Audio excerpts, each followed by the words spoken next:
Plus current player এবং অনেক ক্রিকেটারদেরকে নিয়ে বসছি আমরা, যেহেতু আমরা কোয়াপকে নিয়ে একটা সুন্দরভাবে আবার যেন আমরা করতে পারি, সেই হিসাবে সবার মতামত নিয়ে আমরা কিন্তু কিছু সিদ্ধান্ত নিয়েছি। একটার মধ্যে হলো যে আমরা গত কমিটিতে যারা ছিল ওটা ওটা আপাতত আমরা স্থগিত রেখে এখন নতুনভাবে আমরা অ্যাডহক কমিটি করেছি এবং সেটাতে আমরা হেড করেছি সেলিম সাহেবকে।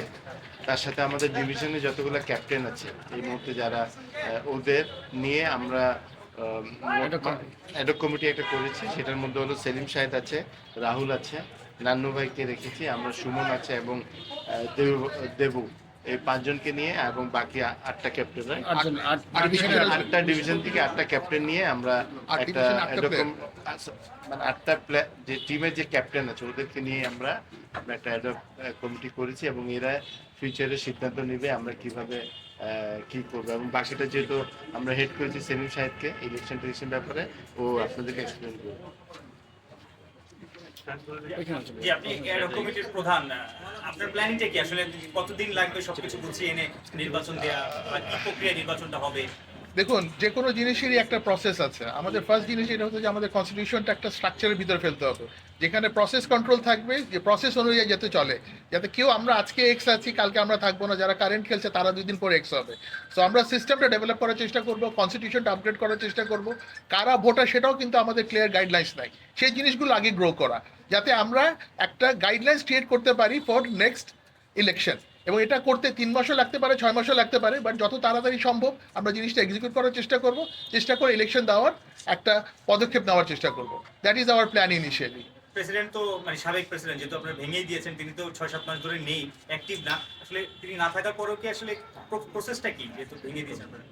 বেসিক্যালি উনি কয়েকটা মিটিংয়ে ছিলেন না থাকলে অটোমেটিক্যালি আপনি হয়ে যান, মানে অফ হয়ে যান। এবং আরেকটা বড় জিনিস যেহেতু আমাদের মিটিংয়ে সিদ্ধান্ত হয়েছে যে এই পুরনো যে কমিটি যেটা ছিল সেটা ডিসলভ করে আমরা নতুন অ্যাডহক কমিটি করেছি, যাতে সামনের দিকে আমরা অগ্রসর হতে পারি। এবং অগ্রসর হওয়ার জন্য যে সমস্ত পদক্ষেপ নেওয়া দরকার, প্রথম হচ্ছে কনস্টিটিউশন ঠিক করা, সেকেন্ড হচ্ছে এটার প্রসিজার ঠিক রাখা, থার্ড হচ্ছে আপনার ইলেকশনের যে গাইডলাইন্সগুলো আছে সেটা দাঁড় করে একটা রাইট ওয়েতে প্রোগ্রেস করা, এবং সেখানে সকলের সামর্থ্য এবং সকলের সহযোগিতা প্রয়োজন আমার। আপনাদের মিটিংয়ে তামিম ভাইকে দেখিয়েছি, আসলে তামিমের রোলটা কি ছিল? এবং এখানে কি বললেন? আপনাদের মিটিংয়ে তামিম ভাইকে দেখলাম, তামিমের রোলটা কি ছিল? এখানে তামিম তার ফিডব্যাক ছিল, তামিম প্লেয়ার, এখানে সমস্ত প্লেয়াররা ছিল, কারেন্ট প্লেয়ার এক্স প্লেয়ারদের সমন্বয় করেছিল। এবং আমাদের গত কমিটিতে যারা ছিলেন তাদের ম্যাক্সিমাম ইনঅ্যাক্টিভ ছিলেন।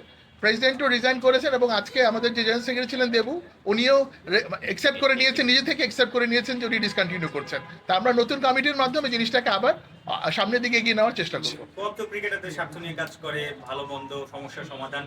সাবেক কোয়াবের প্রেসিডেন্ট, তিনি তো আসলে একাধারে বিসিবির পরিচালক ছিলেন, ক্রিকেট অপারেশনস ছিলেন বা এইচপিতে ছিলেন। কনফ্লিক্ট অফ ইন্টারেস্টেড নিয়ে অনেক সময় আলোচনা হয়েছে।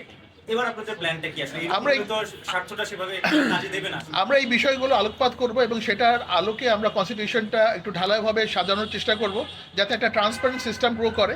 কারণ একটা জিনিস খেয়াল রাখতে হবে যে যারা খেলোয়াড় তারা কোনো না ভাবে ক্রিকেট বোর্ডের সাথে সম্পৃক্ত, কেউ হয়তো ডাইরেক্টলি, কেউ হয়তো ইনডাইরেক্টলি। সো আমরা সেই জিনিসগুলোর একটা নীতি নির্ধারণ করার চেষ্টা করবো এবং নীতি নির্ধারণ অনুযায়ী অগ্রসর হওয়ার চেষ্টা করবো। একটা প্রশ্ন ছিল, সেটা হচ্ছে যে কোয়াব প্রতিষ্ঠা হওয়ার পর এ পর্যন্ত ক্রিকেটারদের সাথে কতটা ছিল, সরব ছিল?